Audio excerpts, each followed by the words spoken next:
我是那一，今年12岁，很荣幸被选中当新校园团长。我也是信仰基协会和语文学会的主席。我参加了很多校内和校外的活动及比赛，如象棋比赛、Game Art 比赛和马来文作文比赛。有些拿到奖，有些没有奖。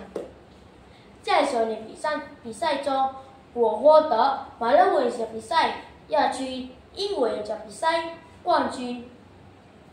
在我代表学校去比赛中，我获得马来文作文比赛第3名，英文比赛亚军。Kan pemilihan saya ialah Aurora. Mengapa saya memilih Aurora? Saya memilih Aurora disebabkan Aurora ialah fenomena yang cantik, sudah susah dijumpai dan mempunyai ketinggian yang menentukan. Ia juga memberi maksud, cerah dan harapan.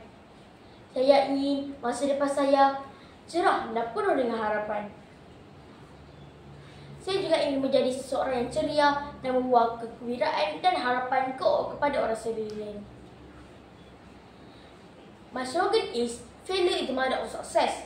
Why did I choose this slogan? I chose this slogan because it resembles that we should never give up on setbacks. Instead, we should get up and try again until we succeed. Please vote for me, as I need your vote to succeed to win this competition. Thank you.